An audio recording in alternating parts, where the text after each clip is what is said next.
Grass ना विसरै, हर नामा मन मंत।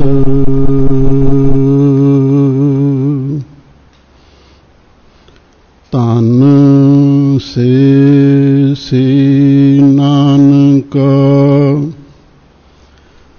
पूरन सोई संत। जो हर दासन की उस्तत है, सा हर की वडियाई।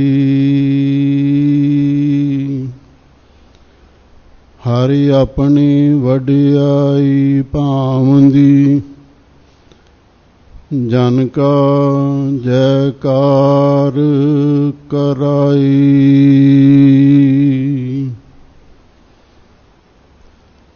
परम सन्मानयोग गुरु खालसा सत संगत जीओ, प्यार सत्कार सहित सतगुरु दी फतेह बुलाओ। वाहिगुरु जी का खालसा, वाहिगुरु जी की फतेह। आप संगतां वडभागी हो। संप्रदाय पिंडरां नववीं टकसाल दे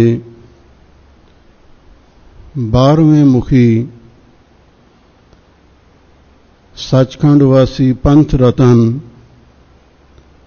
श्रीमान संत ਗਿਆਨੀ गुरबचन सिंह जी खालसा पिंडरां वाले, उन्हां दी सालाना बरसी के संबंध विच गुरुद्वारा अखंड प्रकाश पिंडर कलां विखे जो संप्रदाय पिंडरां दा केंद्रीय स्थान है, उस स्थान ते पहुंच के जुगो जुग अटल चवर तखत छतर दे मालक दसो पातशाहियां दी पवित्र जोत जाहरा जहूर हाजरा हाजूर सतगुरु धन धन श्री गुरु ग्रंथ साहिब जी दी पावन हाजूरी विच अति सत्कारयोग संत ਗਿਆਨੀ कपूर सिंह जी मुखी संप्रदाय पिंडरां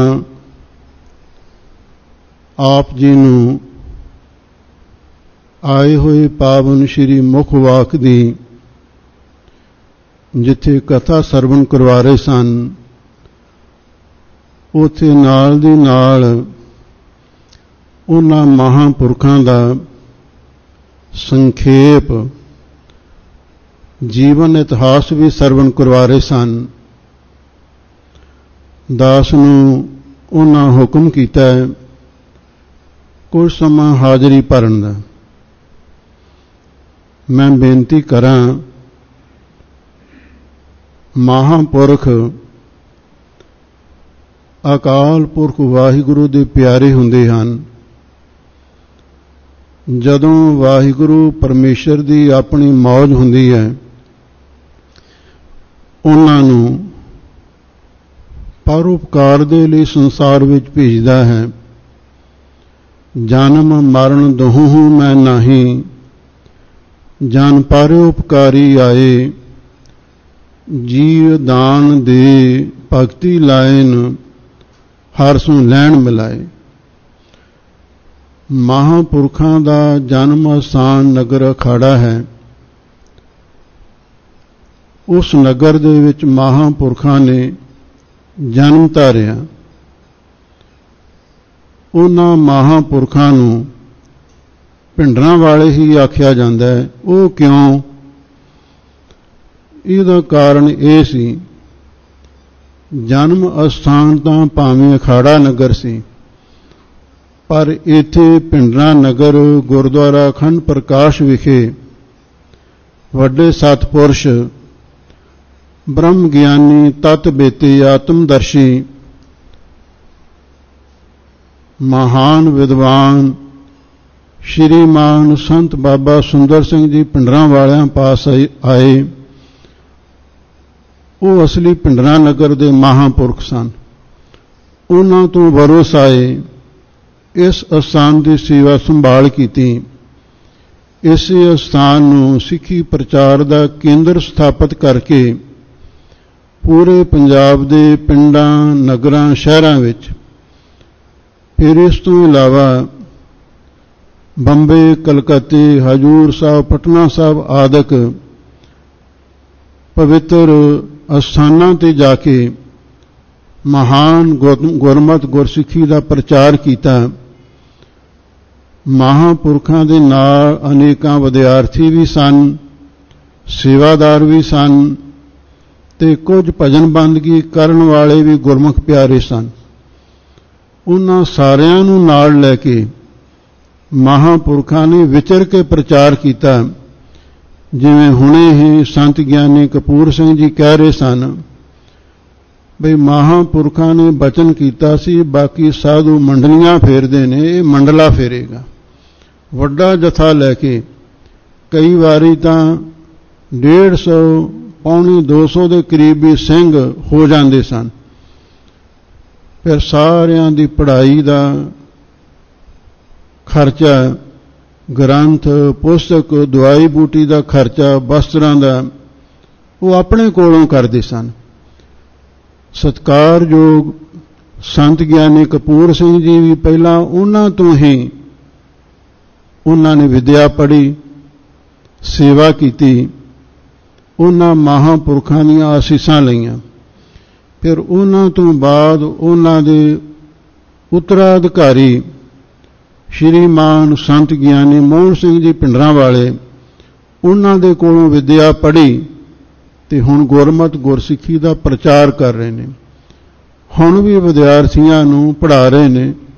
सतगुरु मेहर करन, इन्हां नूं सेहतयाबी बख्शिश करन, वध चढ़ के सिੱਖੀ का प्रचार करन ते कराउण, गुरमत की विद्या पढ़न ते पढ़ाउण। यही सतगुरु के चरणां विच अरदास बेनती है। कलगीधर पातशाह हक हक आदेश गुरु गोबिंद सिंह, बादशाह दरवेश गुरु गोबिंद सिंह जदों मालवे की धरती ते आए, गुरुद्वारा पंजूआणा साहिब लम्मा जटपुरा, उथे 21 दिन ठहरे, जो कुछ इतिहास में लिखा मिलता।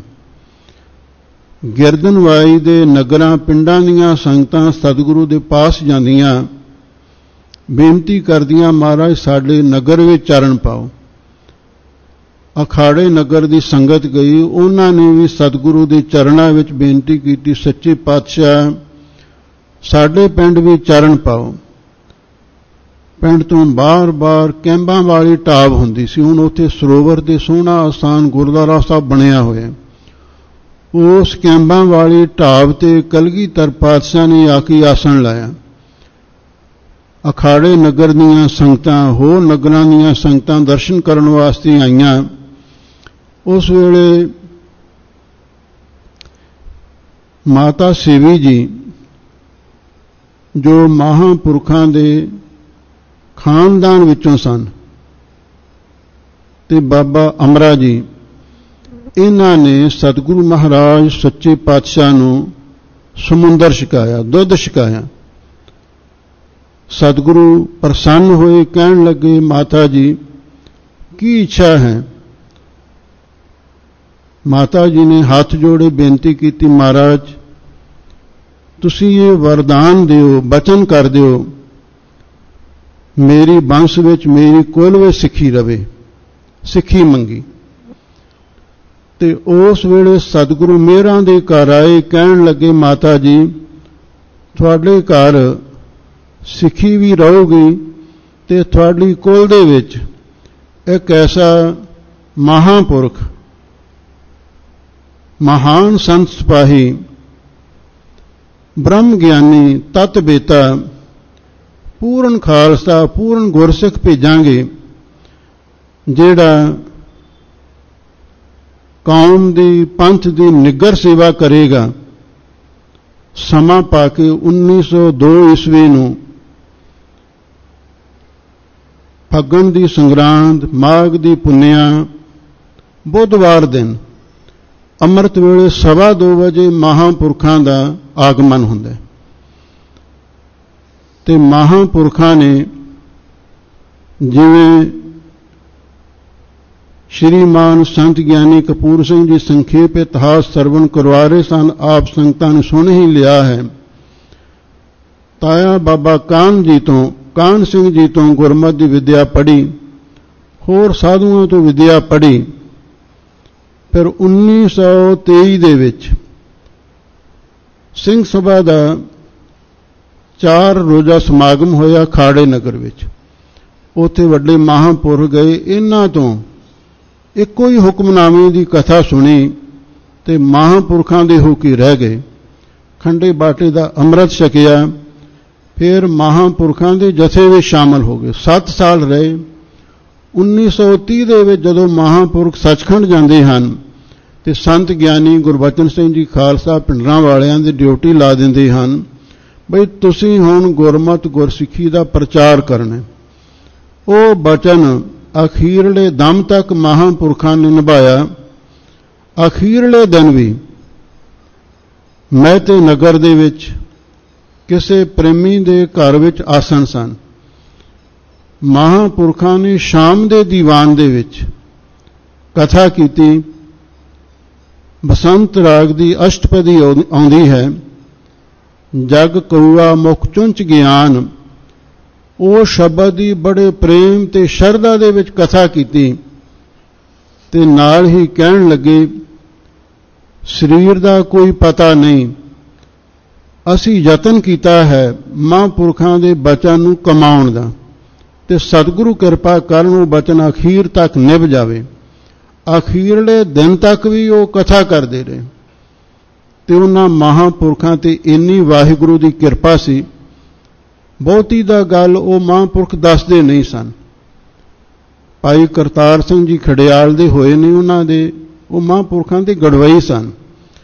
ਉਹਨਾਂ ਨੇ ਇੱਕ ਵਾਰੀ ਆਪਣੀ ਹੱਡਬੀਤੀ ਗੱਲ ਸੁਣਾਈ, ਕਹਿਣ ਲੱਗੇ ਮੈਂ ਮਹਾਂਪੁਰਖਾਂ ਦਾ ਗੜਵਈ ਸੀ ਤੇ ਇੱਕ ਦਿਨ ਮਹਾਂਪੁਰਖ ਕਹਿਣ ਲੱਗੇ, ਉਹ ਖੜਿਆਲਾ ਤੇਰੀ ਕੋਈ ਮਨ ਦੀ ਇੱਛਾ ਹੈ ਤੇ ਦੱਸ। ਮੈਂ ਕਿਹਾ ਜੀ ਕੋਈ ਇੱਛਾ ਨਹੀਂ। ਮਹਾਂਪੁਰਖ ਕਹਿਣ ਲੱਗੇ, ਜੇ ਕੋਈ ਇੱਛਾ ਨਹੀਂ, ਤੂੰ ਨਿਸ਼ਕਾਮ ਸੇਵਾ ਕਰ ਰਿਹਾ ਹੈ, ਸੇਵਾ ਕਰਤ ਹੋਏ ਨੇ ਕਾਮੀ ਤਿਸਕੋ ਹੋਤ ਪ੍ਰਾਪਤ ਸੁਆਮੀ। ਹੁਣ ਤੇਰਾ ਆਹੀ ਜਨਮ ਹੈ, ਮੁੜ ਕੇ ਦੁਬਾਰਾ ਜਨਮ ਨਹੀਂ ਹੋਵੇਗਾ। ਫਿਰ ਮਹਾਂਪੁਰਖਾਂ ਨੇ ਕਥਾ ਵਿੱਚ ਬਚਨ ਸੁਣਾਏ ਵੀ ਜਿਹਨੂੰ ਇੱਕ ਵਾਰੀ ਸਰਗੁਣ ਸਰੂਪ ਜਾਂ ਨਿਰਗੁਣ ਸਰੂਪ ਦੇ ਵਿੱਚ ਸਤਿਗੁਰੂ ਦਰਸ਼ਨ ਦੇ ਦਿੰਦੇ ਨੇ, ਇੱਕ ਹੈ ਆਵਨ ਫਿਰ ਜੂਨ ਨਾ ਆਇਆ, ਨਾਨਕ ਹਰਿ ਕਾ ਦਰ ਸਮਾਇਆ, ਉਹਦਾ ਜਨਮ ਮਰਨ ਕੱਟਿਆ ਜਾਂਦਾ। ਭਾਈ ਕਰਤਾਰ ਸਿੰਘ ਮਹਾਂਪੁਰਖਾਂ ਨੂੰ ਕਹਿਣ ਲੱਗੇ, ਮਹਾਂਪੁਰਖੋ ਤੁਸੀਂ ਬਚਨ ਤੇ ਕਰ ਦਿੱਤਾ ਵੀ ਆਹੀ ਜਨਮ ਹੈ, ਪਰ ਮੈਨੂੰ ਹਾਲੇ ਦਰਸ਼ਨ ਤਾਂ ਕਰਵਾਏ ਨਹੀਂ, ਮੈਨੂੰ ਕਿਵੇਂ ਤਸੱਲੀ ਹੋਵੇ। ਮਹਾਂਪੁਰਖ ਉਦਾੜ ਕੇ ਉਸ ਨੂੰ ਘੂਰ ਕੇ ਪਏ, ਕਹਿਣ ਲੱਗੇ ਦਰਸ਼ਨ ਸਾਡੀ ਮੁੱਠੀ ਵਿੱਚ ਫੜੇ ਹੋਏ ਨੇ, ਕਮਾਈਆਂ ਕਰਨੀਆਂ ਪੈਂਦੀਆਂ, ਚੌਂਕੜੇ ਲਾਉਣੇ ਪੈਂਦੇ ਨੇ, ਜਪ ਤਪ ਕਰਨਾ ਪੈਂਦਾ, ਐਵੇਂ ਥੋੜਾ ਦਰਸ਼ਨ ਹੋ ਜਾਂਦੇ ਨੇ। ਫਿਰ ਮਹਾਂਪੁਰਖਾਂ ਦੇ ਮਨ ਵਿੱਚ ਤਰਸ ਆਇਆ। ਅਖੰਡ ਪਾਠ ਚੱਲ ਰਿਹਾ ਸੀ। ਭਾਈ ਕਰਤਾਰ ਸਿੰਘ ਨੂੰ ਕਹਿਣ ਲੱਗੇ, ਉੱਠ, ਅੱਧੀ ਰਾਤ ਸੀ, ਗੜਵਾ ਚੱਕ, ਜਲ ਦਾ ਭਰ ਕੇ ਲਿਆ। ਜਲ ਦਾ ਗੜਵਾ ਭਰ ਲਿਆਂਦਾ। ਜਿੱਥੇ ਅਖੰਡ ਪਾਠ ਚੱਲ ਰਿਹਾ ਸੀ, ਮਹਾਂਪੁਰਖ ਉਸ ਪਾਸੇ ਵੱਲ ਨੂੰ ਤੁਰ ਪਏ। ਕਹਿਣ ਲੱਗੇ, ਪਹਿਲਾਂ ਸਾਡੇ ਚਰਨਾਂ ਤੇ ਜਲ ਪਾ, ਚਰਨ ਧੁਆ ਦੇ, ਫਿਰ ਆਪ ਵੀ ਧੋ ਲਾ। ਉਵੇਂ ਕੀਤਾ ਗਿਆ। ਪਹਿਰੇਦਾਰ ਨੂੰ ਕਹਿਣ ਲੱਗੇ, ਪੌਣਾ ਘੰਟਾ ਕੋਈ ਅੰਦਰ ਨਾ ਆਵੇ। ਭਾਈ ਕਰਤਾਰ ਸਿੰਘ ਖੜਿਆਲ ਨੂੰ ਜਪਜੀ ਸਾਹਿਬ ਦੀ ਰੌਲ ਤੇ ਬਿਠਾ ਦਿੱਤਾ। ਆਪ ਗੁਰੂ ਗ੍ਰੰਥ ਸਾਹਿਬ ਦੀ ਤਾਬਿਆਂ ਰੌਲ ਦੀ ਸੇਵਾ ਵਿੱਚ ਸੱਜ ਗਏ। ਪਹਿਰੇਦਾਰ ਨੂੰ ਆਖਿਆ ਵੀ ਤੂੰ ਬਾਹਰ ਖਲੋ ਕੇ ਸੇਵਾ ਕਰਨੀ ਪਹਿਰੇ ਦੀ। ਉਹ ਬਾਹਰ ਖੜਾ ਸੇਵਾ ਕਰ ਰਿਹਾ ਸੀ, ਪੌਣਾ ਘੰਟਾ ਕੋਈ ਅੰਦਰ ਨਾ ਆਵੇ। ਮਹਾਂਪੁਰਖ ਜਦੋਂ ਗੁਰੂ ਮਹਾਰਾਜ ਦੀ ਤਾਬਿਆਂ ਵਿੱਚ ਬੈਠ ਕੇ ਪਾਠ ਕਰ ਰਹੇ ਸਨ, ਉਸ ਵੇਲੇ ਇੱਕ ਅਜਬ ਖੇਡ ਵਰਤੀ। ਧੰਨ ਧੰਨ ਸ੍ਰੀ ਗੁਰੂ ਗ੍ਰੰਥ ਸਾਹਿਬ ਜੀ, ਗੁਰਬਾਣੀ ਇਸ ਜਗ ਮੈਂ ਚਾਨਣ। ਕੋਟ ਸੂਰ ਨਾਨਕ ਪ੍ਰਗਾਸ। ਇਹਨਾਂ ਵਿੱਚੋਂ ਇੱਕ ਨੂਰ ਨਿਕਲਿਆ, ਇੱਕ ਚਾਨਣ ਨਿਕਲਿਆ, ਮਹਾਂਪੁਰਖਾਂ ਦੇ ਚਿਹਰੇ ਤੇ ਪੈ ਕੇ ਚਿਹਰੇ ਨੂੰ ਐਨ ਰੌਸ਼ਨ ਕਰ ਦਿੱਤਾ। ਉਹੀ ਪ੍ਰਕਾਸ਼ ਪੂਰੇ ਕਮਰੇ ਦੇ ਵਿੱਚ ਚਾਨਣ ਹੀ ਚਾਨਣ, ਨੂਰ ਹੀ ਨੂਰ ਦੇ ਰੂਪ ਦੇ ਵਿੱਚ ਦਿਖਾਈ ਦੇਣ ਲੱਗਿਆ, ਹੋਰ ਕੁਝ ਵੀ ਨਜ਼ਰ ਨਾ ਆਵੇ। ਜੋਤ ਰੂਪ ਹਰ ਆਪ ਗੁਰੂ ਨਾਨਕ ਕਹਾਇਓ। ਜਦੋਂ ਉਹ ਨਜ਼ਾਰਾ ਦੇਖਿਆ, ਕੁਝ ਸਮੇਂ ਤੋਂ ਬਾਅਦ ਪ੍ਰਕਾਸ਼ ਧੀਮਾ ਪੈਂਦਾ ਪੈਂਦਾ ਫਿਰ ਪਹਿਲਾਂ ਵਾਲਾ ਮਾਹੌਲ ਬਣ ਗਿਆ। ਉਹਨੇ ਸਮੇਂ ਤੱਕ ਪੌਣਾ ਘੰਟਾ ਵੀ ਪੂਰਾ ਹੋ ਗਿਆ, ਪਾਠੀ ਅੰਦਰ ਆਏ ਤੇ ਮਹਾਂਪੁਰਖ ਆਪਣੇ ਗੜਵਈ ਨੂੰ ਨਾਲ ਲੈ ਕੇ ਆਸਣ ਤੇ ਆ ਗਏ। ਕਰਤਾਰ ਸਿੰਘ ਗੜਵਈ ਕਹਿਣ ਲੱਗਾ, ਮੇਰਾ ਪੈਰ ਨਾ ਲੱਗੇ, ਮੈਨੂੰ ਇੰਨੀ ਖੁਸ਼ੀ ਵੀ ਮਹਾਂਪੁਰਖਾਂ ਨੇ ਮੈਨੂੰ ਜੋਤ ਸਰੂਪ ਵਾਹਿਗੁਰੂ ਦੇ ਦਰਸ਼ਨ ਕਰਵਾ ਦਿੱਤੇ। ਤੇ ਮਹਾਂਪੁਰਖ ਕਹਿਣ ਲੱਗੋ, ਪਹਿਲਾਂ ਕਹਿੰਦਾ ਮੈਨੂੰ ਦਰਸ਼ਨ ਕਰਵਾਓ, ਹੁਣ ਤੇ ਤੂੰ ਭੋਰਾ ਵੀ ਝਾਲ ਨਹੀਂ ਚੱਲੀ ਜਾਂਦੀ, ਕਿਵੇਂ ਚੰਬਲਿਆ ਫਿਰਦੇ, ਘੂਰਿਆ। ਕਹਿੰਦੇ ਜੇ ਕਿਸੇ ਨੂੰ ਦੱਸਿਆ ਤੇ ਖਬਰਦਾਰ, ਤੜ ਨਾ ਕੀਤੀ। ਜਿੰਨਾ ਚਿਰ ਮਹਾਂਪੁਰਖਾਂ ਦਾ ਸਰੀਰ ਆ ਉਹਨੂੰ ਨਹੀਂ ਦੱਸਿਆ। ਬਾਅਦ ਵਿੱਚ ਫਿਰ ਉਹਨੇ ਦਾਸ ਨੂੰ ਇਹ ਬਚਨ ਸੁਣਾਇਆ, ਕਹਿਣ ਲੱਗਾ ਵੀ ਮਹਾਂਪੁਰਖ ਕਹਿਣ ਲੱਗੇ, ਤੇਰਾ ਫੁਰਨਾ ਸੀ ਮੈਨੂੰ ਦਰਸ਼ਨ ਕਰਵਾਓ, ਤੈਨੂੰ ਪ੍ਰਕਾਸ਼ ਰੂਪ ਦੇ ਵਿੱਚ, ਗਿਆਨ ਰੂਪ ਦੇ ਵਿੱਚ, ਚੇਤਨ ਸਰੂਪ ਦੇ ਵਿੱਚ ਤੈਨੂੰ ਦਰਸ਼ਨ ਕਰਵਾਏ ਨੇ, ਤੇ ਹੁਣ ਕਿਸੇ ਨੂੰ ਦੱਸੀ ਨਾ ਤੇ ਇਸ ਨੂੰ ਅੰਦਰ ਹੀ ਸੰਭਾਲ ਕੇ ਰੱਖੀ। ਕਹੋ ਨਾਨਕ ਅਜਰ ਜਨ ਜਰਿਆ, ਤੁਸੀਂ ਹੀ ਕਹੋ ਬਣ ਆਵੇ। ਐਸੇ ਉਹ ਮਹਾਂਪੁਰਖ ਸਨ ਕਮਾਈ ਵਾਲੇ, ਜਿਹੜੇ ਆਪ ਅਠੇ ਪੈਰ, ਆਠ ਪਹਿਰ ਪਰਮ ਬਸੈ ਹੈ ਹਜੂਰੇ, ਅਠੇ ਪੈਰ ਗੁਰੂ ਮਹਾਰਾਜ ਦੀ ਅਕਾਲ ਪੁਰਖ ਦੀ ਹਜ਼ੂਰੀ ਵਿੱਚ ਰਹਿੰਦੇ ਸਨ ਤੇ ਦੂਜਿਆਂ ਨੂੰ ਵੀ, ਭਾਵਨਾ ਵਾਲਿਆਂ ਨੂੰ, ਭਰੋਸੇ ਵਾਲਿਆਂ ਨੂੰ ਵੀ ਦਰਸ਼ਨ ਕਰਵਾ ਦਿੰਦੇ ਸਨ। ਐਸੇ ਮਹਾਂਪੁਰਖਾਂ ਦੇ ਚਰਨਾਂ ਤੇ ਨਮਸਕਾਰ ਹੀ ਕਰਨੀ ਬਣਦੀ ਹੈ। ਧੰਨ ਧੰਨ ਧੰਨ ਜਨ ਆਇਆ, ਜਿਸ ਪ੍ਰਸਾਦ ਸਭ ਜਗਤ ਤਰਾਇਆ, ਜਨ ਆਵਨ ਕਾ ਇਹ ਸੁਭਾਉ, ਜਨ ਕੈ ਸੰਗ ਚਿਤ ਆਵੈ ਨਾਉ, ਆਪ ਮੁਕਤ ਮੁਕਤ ਕਰੈ ਸੰਸਾਰ, ਨਾਨਕ ਤਿਸ ਜਨ ਕੋ ਸਦਾ ਨਮਸਕਾਰ। ਹੋਈਆਂ ਭੁੱਲਾਂ ਚੁੱਕਾਂ ਲਈ ਖਿਮਾ ਕਰਨਾ। ਬੁਲਾਓ ਫਤਿਹ। ਵਾਹਿਗੁਰੂ ਜੀ ਕਾ ਖਾਲਸਾ, ਵਾਹਿਗੁਰੂ ਜੀ ਕੀ ਫਤਿਹ।